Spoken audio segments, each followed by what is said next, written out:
Hello, good evening. This is Brenda Seminoff.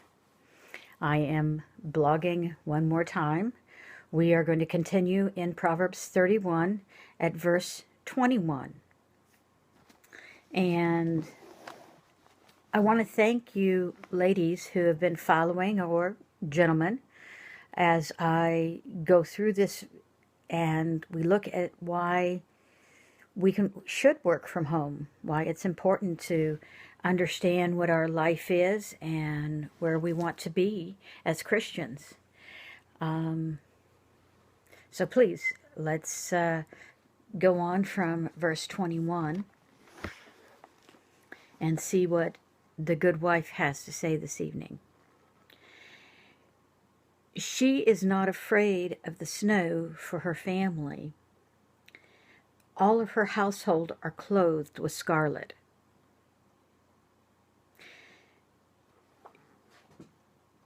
So scarlet is a beautiful woolen clothing that was made by the women of Israel.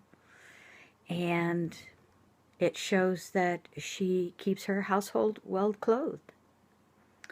Verse 22. She makes coverings for herself. Her clothing is fine linen and purple. So again, she's making it, not somebody else. In this day and age, we do go out and purchase anything that we want. But if you have the knack for making clothing, by all means, do so. And you would be able to sell it in the marketplace. You know, on eBay or one of the other sites that allow you to sell home goods. I know many people that do that and make a very good living at doing it. And just showing that, again, bringing the job home is very important. And that's why I blog. I bring the job home.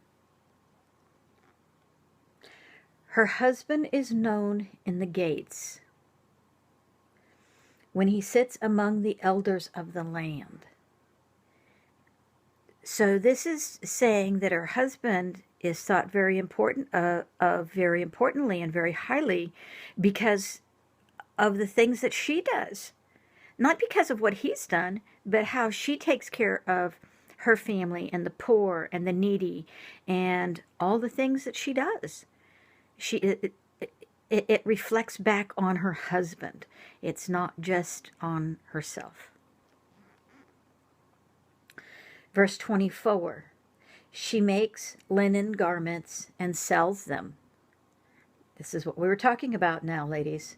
She sells her products and supplies belts to the tradesmen. Well, belts, are we talking about a cloth belt or a leather belt? Whatever it is that she is selling to the tradesmen. They're made from her hand. And this is, how she sustains her household. Now, her husband, I'm sure, probably takes care of the herds. But she works from the time she gets up to the time she goes to bed. Now, do we look at things that we can do for our family that comes from our hands, from our mouth, maybe, as I blog? Or do we just hope that things will happen? A lot of people just take it for granted that things come their way, and that's not the way of it. You have to work hard for everything that you have, and I know that. And that's why I encourage women and Christians specifically to look at what they can do around the home, around the house.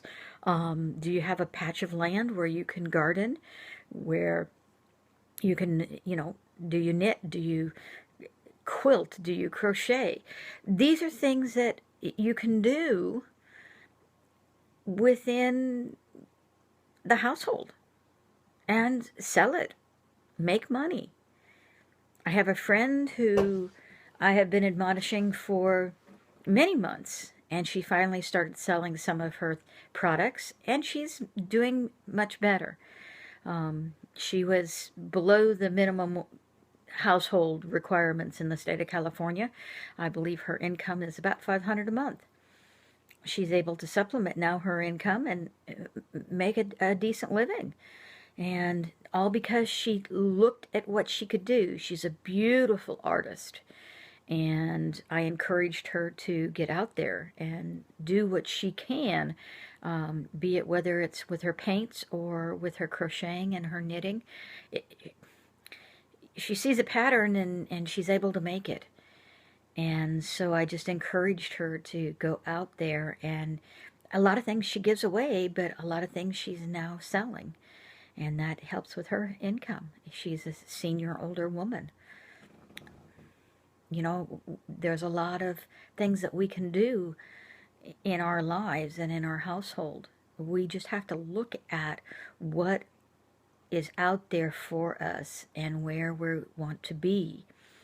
I know that I want to be financially independent, and I knew that I'm not craftsy.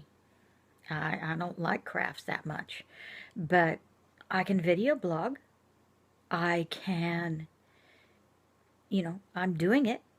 Did I know how to do it a few months ago? No, I didn't. I went out and I searched the internet for a company that was reliable. Now I want to do something different tonight, and it's not often that I do this, if ever. I want to ask 3 questions. 1, what is your age? 2, what's your biggest challenge using the internet? And 3, what would you like to do if money wasn't an object? If it wasn't an issue at all? I'm going to leave a comment box below my blog tonight, as I always do. And feel free to answer those questions. If you're female or male. Yes, it seems funny because I address this to females, but let's face it, guys watch it too. So, take the small survey, think about it, and get back to me.